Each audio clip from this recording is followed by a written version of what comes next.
हिजाब बेसिकली औरतों को एम्पावर करता है, उनको मजबूत करता है और वो अपनी मर्जी से उसको पहन रहे हैं। लेकिन जब लोगों के दिलों में नफरत घर कर जाती है, वो नफरत की सियासत करते हैं, नफरत ही में उठते और बैठते हैं, तो उसके नतीजे में वो हर अच्छी चीज़ को मसला बना देते हैं। वो हमारे दीन का हिस्सा है और हम समझते हैं कि वो एक फंडामेंटल राइट भी है। फंडामेंटल राइट और यूनिफॉर्मिटी, यानी तो ये जो दो डिस्कोर्स और दो जो डिस्कशंस हो रही हैं, उसके बारे में आपका क्या कहना है? नेसेसरी इस चीज़ को मुद्दा बनाया गया ताकि इसके ज़रिए से सोसाइटी को पोलराइज किया जाए और राजनीतिक फ़ायदा उठाया जाए। सियासत भी नफ़रत के लिए है और उनकी नफ़रत सियासत के लिए। तो ऐसा नहीं है कि सिर्फ इलेक्शन जीतने के लिए काम कर रहे हैं, बल्कि वो इलेक्शन जीतते भी इसलिए ताकि इसके ज़रिए से नफ़रत फैलाई जाए, नफ़रत को प्रोपोगेट किया जाए। हर इंसाफ पसंद शख्स को, सिर्फ मुसलमानों को नहीं बल्कि हर इंसाफ पसंद शख्स को इसके ख़िलाफ़ आवाज़ उठानी। एजुकेशन का स्टैंडर्ड बहुत अच्छा नहीं है, बहुत सी टीचर्स की वैकेंसीज़ खाली है जहाँ पे गवर्नमेंट जो उन वैकेंसीज़ को फुल नहीं कर रही है।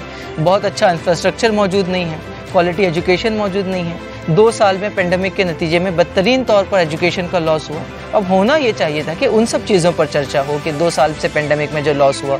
देश देखिए लोगों से मिलकर बनता है, ये ज़मीन का कोई टुकड़ा नहीं। मुल्क की जो सबसे मजबूत रेजिस्टेंस मूवमेंट पूरे देश में अगर कोई चली तो वो सिटीजनशिप अमेंडमेंट एक्ट के अगेंस्ट मूवमेंट थी, शाहीन बाग की मूवमेंट थी, जिसको मुस्लिम औरतों ने कॉन्फिडेंस के साथ, एतमाद के साथ मुस्लिम ख़वातीन और लड़कियाँ अपने हुकूक़ के लिए लड़ रही हैं। वो खुद इस बात का इंडिकेशन है कि ये बुज़दिल नहीं है, ये विक्टिम नहीं है, ये कमज़ोर नहीं है, ये मज़लूम नहीं है और इसको किसी सेवियर की ज़रूरत नहीं है, किसी मसीहा की ज़रूरत नहीं है। बेसिकली उसको निजात दिलाने की बात कर रहे हैं, वही असलन उसको दबाने की, ऑप्रेस करने की कोशिश कर रहे हैं कि पहले हिजाब फिर किताब। ये तो खुले तौर पर बेवकूफ़ाना बात। क्या आप ये कहते हैं कि पहले ब्राह्मण जो जनेऊ पहनता है वो जनेऊ या पहले किताब? आप किसी से कहते हैं कि पहले जो है वो रक्षाबंधन के दरमियान राखी पहन के आते हैं तो पहले राखी या पहले किताब? सिख जो है वो तुरबान पहन के आते हैं तो आप कहते हैं कि पहले तुरबान फिर किताब। इसका जो एडमिनिस्ट्रेशन था वो ये जानता था कि वो गलत कर रहा है, लेकिन उसने इस पूरे मामले को अपनी अना का मसला बना लिया।